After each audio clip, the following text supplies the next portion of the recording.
What's up, guys? This is a wonderful, beautiful early spring day. We've had a lot of really nice weather lately, and I've been getting back into the swing of gardening. It's definitely taking some effort to get used to all of the work of the garden after the inactivity of the winter, but I've gotten actually a lot accomplished so far. So I'm gonna go ahead and show you guys what's going on today. I'm also going to plant some spinach and some radishes. So I did get a couple of loads of wood chip mulch delivered maybe a month ago. I get my wood chip mulch from chipdrop.com, which I highly suggest. It's a way for you to get wood chips, even logs and things like that from arborists, tree people in your area who need a place to drop their wood chips. I had some friends come, some wonderful friends come and help my husband and I shovel and move all these wood chips into the garden paths, so it's looking great. As you can see, my beds are full of weeds. I didn't clean up the garden, put the garden to bed last fall, so I have a lot of weeds going on. But I've already cleared out that bed, and I'll tell you what's going on under there in a minute.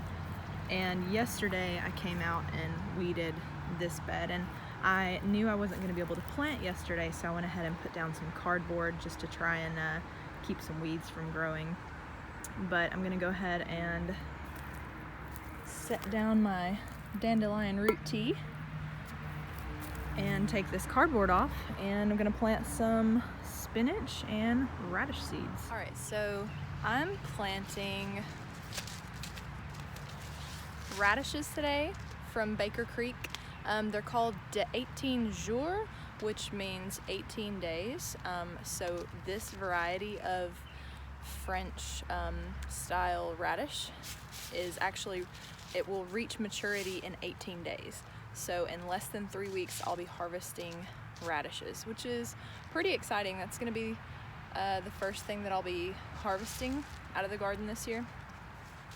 And I'm also going to plant spinach. This variety, I guess, is a French variety, but I've never grown spinach before. I tried last year, but I planted way too late in the spring, and the weather got too hot before the spinach could do anything. So I'm excited to plant it a lot earlier this year than I did last year and see if I get some spinach. I love spinach. But yeah, and this bed is a 4 foot by 8 foot bed, and I do no dig in my gardens, which means I don't till. I just add compost as needed. I add compost to the top. And last year I had some corn in this bed, so in a couple of places, I guess you can't see, but in a couple of places there's still like the little tip of the nub of the corn stalk there, and I'm just gonna leave that there because it's gonna break down over time, and the roots and the little bit of the corn stalk is going to break down and feed my soil. So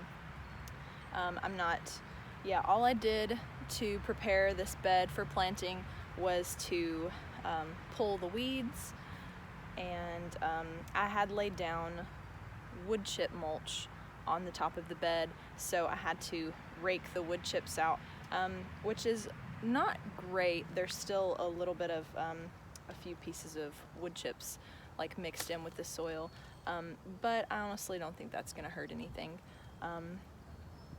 So that's all I did. I'm gonna go ahead and plant these. I'm gonna do like 3 rows of spinach all the way down, and then I'm gonna do radishes like in between. and this bed is going to have tomatoes in it. My last frost date is going to be mid-April, so about mid-April I'm going to transplant my tomatoes from inside. I started my tomato seeds inside. They're under grow lights, and I'll be transplanting them out to the garden around mid-April, and I can show you guys how I do that.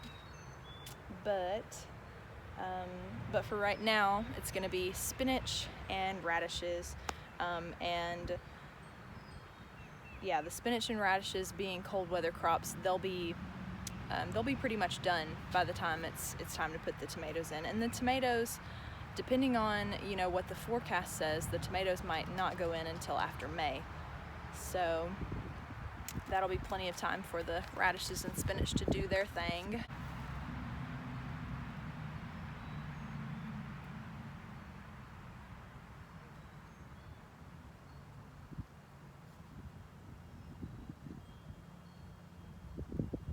So to plant the carrots, all I did was just drew a shallow, I used my little hory tool here to draw a shallow line, because the spinach only has to be planted, the seeds need to be planted 1/4 inch deep.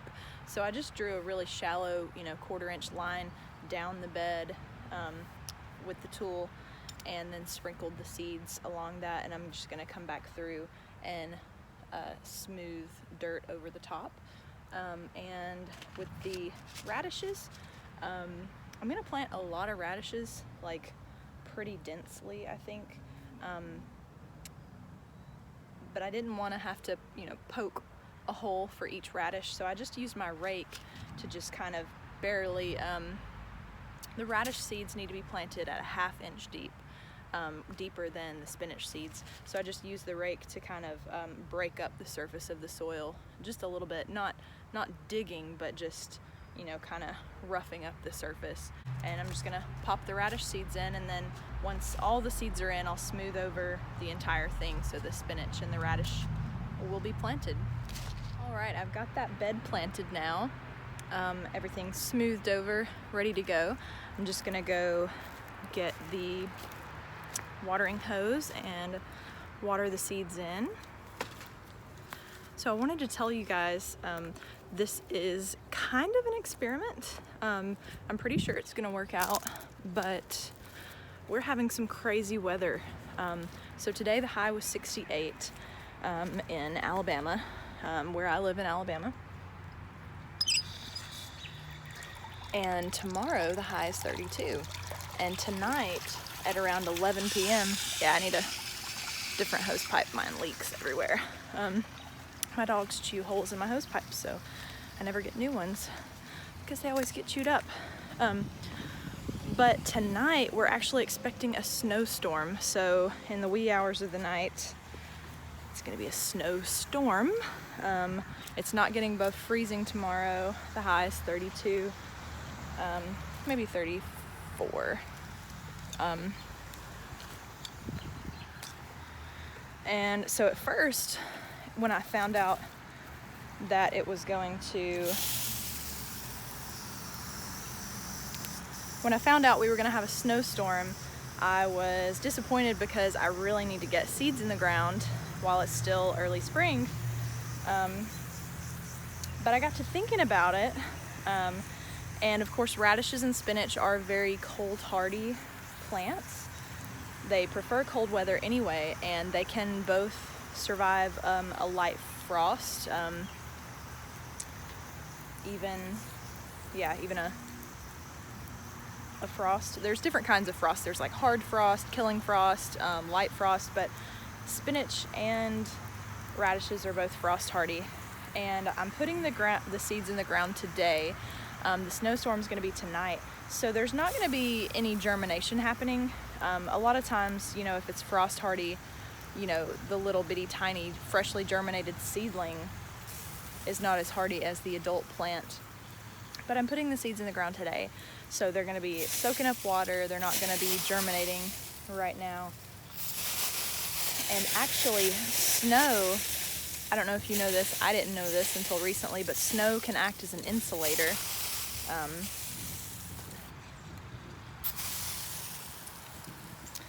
We're gonna get a covering of snow on top of all of this soil, and then that's when the temperature is gonna go down. It's actually gonna go down to like 20 degrees, like after the snow finishes falling. But the snow is gonna act as an insulator, so it underneath the snow won't be as cold as the 20-degree air. I don't know if I did a good job explaining that or not. So while I'm watering in the seeds in the bed that I just planted, I'll talk to you about this bed behind me that's covered with the tarp. That bed is planted full of carrots. I planted 3 different kinds of carrots, like a Kyoto red carrot from Baker Creek, I think cosmic purple carrots, which are orange on the inside and purple on the outside, as well as just like some run-of-the-mill orange carrots. And I just learned that, I knew that carrot germination can be tricky because it can take several weeks, like 2 to 3 weeks, for carrot seeds to germinate. And they're really small, tiny seeds, and they're sown right at surface level, not very deep. So it's easy for the soil to dry out and form a crust, and carrot seeds are so tiny that the little seedlings can't push through if any kind of crust forms on the surface of the soil. So for the 2 to 3 weeks that it takes to germinate these carrots, you've got to keep the beds consistently moist. They can't dry out. And so one of the ways you can do that is to put a wooden board over the top, or you can also use a tarp, which I just found out. And the tarp has a couple of different benefits. The tarp is going to keep it moist under there. I need to check, every couple of days to make sure it's not drying out. But the tarp's going to keep it moist under there. And if you lift up the tarp and look under there right now, there's a ton of weeds germinating. A bunch of weed seeds are germinating, and there's a bunch of weed sprouts under there. And they should die off after a couple of weeks under the tarp. So using the tarp can get rid of weed seeds that are in your soil, as well as help the carrots germinate. So I'm excited to let you know how that goes. I'm excited to let you know how everything goes with this snow. And I believe I've got everything pretty well watered in, and I can show you some other things going on in the garden. So those are the only seeds I've planted in the garden so far this spring: carrots, radishes, spinach. There are a lot of other things you can plant right now, like brassicas, like kale, broccoli, cauliflower, all that good stuff, cabbage. But I've got some things in the ground from last year. One of my last videos I made in the fall was planting garlic, which is thriving here behind me. And also I did a garden experiment. I love to do garden experiments where I wanted to plant a fall garden. I never had the time. It got pretty late into September, so I think it was around the end of September. Might have been October. Not entirely sure. I'll have to look back in my videos. But I threw down some seeds, some cold hardy stuff, because I wanted to see what would happen. And this is what happened. This is a bunch of Russian red ragged jack kale. And that's really the only thing that is thriving out of all the seeds that I just, willy-nilly threw down at the end of the season last year. And these grew very slowly through the winter, and now that temperatures are starting to pick up, the sun's coming back, they are starting to grow more. So I'm really excited that some of the things worked out from my garden experiment. I'll be able to harvest some kale from this pretty soon. It's all spaced pretty close together. I could thin it out, and let individual kale plants get larger, but I think I'm just going to keep them close together and harvest them as baby greens, because when things are planted closer together, they don't get as big. Like, I think this is this is either cabbage or broccoli from that garden experiment, and this looks like scarlet kale, and those are the only other plants that I see from that experiment. Just thought that was interesting. This is the garlic that I planted at the same time, and it's looking great. It's my first time growing garlic, but I really love how hands-off of a crop it's been. With the garlic, it's been just an intensely hands-off crop. I planted it in the late fall, and I mulched it with pine straw, and it has been doing its own thing all winter, and I really don't have to do anything to it. I don't have to water it because it's mulched, so whenever it rains, it just retains that moisture, and I'll be harvesting it I think come midsummer, and that's the first time I've ever grown garlic, and I will definitely show you guys what the bulbs look like, show you the harvesting process. So I'm really excited about that. I've got a lot of work to do out here, but I feel good about it. Definitely have a head start over where I was at last year. I think last year I didn't get a lot of things in the ground until like late May or June. I was planting peppers in July, and it was a great year. I mean, don't ever think that, you know, I missed my chance, it's too late. Like, look at your frost dates, your first frost date in the fall, your last frost date in the spring. You know, figure out, if you want to grow something, look at how many days it takes to mature and calculate how many days you have left in your growing season, because the theme of last year was definitely late.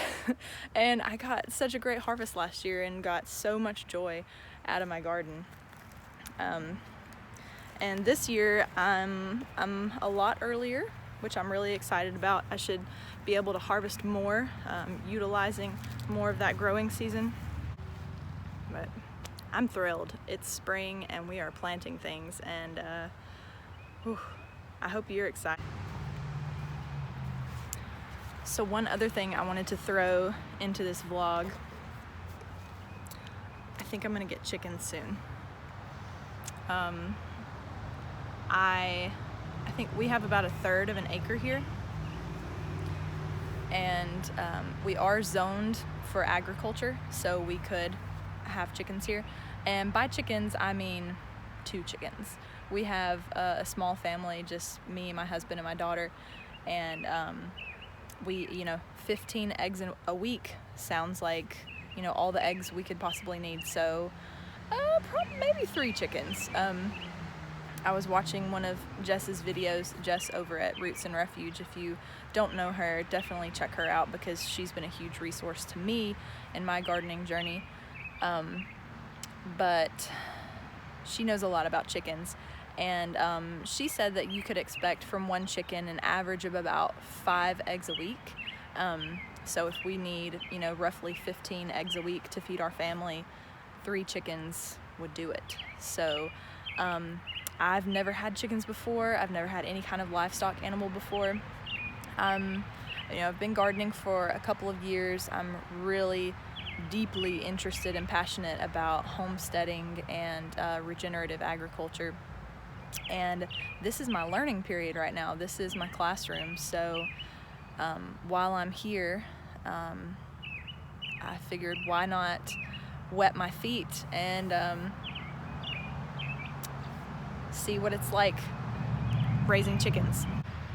So like I said, I only have about 1/3 of an acre. A lot of that is garden. I do have 2 dogs. What I'm going to do, I actually have a friend who I'm going to purchase a chicken tractor from, and a chicken tractor is like a mobile chicken coop. It has a frame, has a roof, so the chickens can have shade, and it has nesting boxes, and it has like a roosting bar, and it's, you know, completely encased in like chicken wire material, so it keeps the chickens safe from predators. And it's large enough, you know, I don't know exactly how large this one is, but it's large enough, like plenty large enough for 3 chickens. And what you do is you move the chicken tractor every day. You move it every day. You come out and you just pull it forward a little bit into a new spot, because the chickens, you know, peck and scratch and you know, forage. I don't know if it's called foraging if it's in a chicken tractor like that, but they will eat down, you know, the grass and the weeds, and scratch for insects and things. And that sounds manageable. That sounds like my first step into livestock. That sounds like probably the simplest way to go is 3 chickens in a chicken tractor in my backyard. So I've still got to talk to my husband about it and make sure that's what we're gonna do, but I feel pretty good about it. I'm excited. We won't have to mow the lawn in the backyard, because, you know, eventually the chickens will move all over the yard and just keep the grass down. So and while they're at it, they'll be fertilizing, and then in the spring I can not in the spring,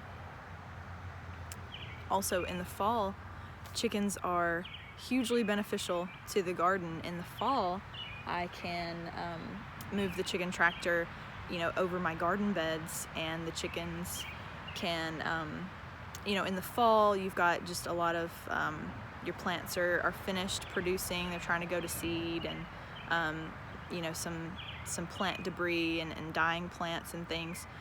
So the chickens can clean all that up for you, and while they're there, they'll be pooping and fertilizing the soil. So really excited about getting into chickens. So thanks for watching. I know this video's been a little bit of this, a little bit of that, but I'm trying out this new thing that the kids are doing called vlogging. So I just thought I would, instead of, you know, doing only you know, formal tutorial type videos, I wanted to just do some vlogs to show you kind of on any, like, what it looks like, what different things I'll be doing in a day around the garden as a grower, and hopefully as a new chicken owner pretty soon. So I hope you guys enjoyed. Please let me know in the comments if you like the more vlog style video, or if you prefer tutorials, and let me know if there are any tutorials that you'd like to see. But yeah, you know, I would love it if you hit the subscribe button, or the like button, or both at the same time. Try that out. But yeah, I'd love for you to stick around and follow along and learn with me, experiment with me. But thank you so much for watching. Happy growing. I'm Alex, by the way. I didn't introduce myself. I'm Alex.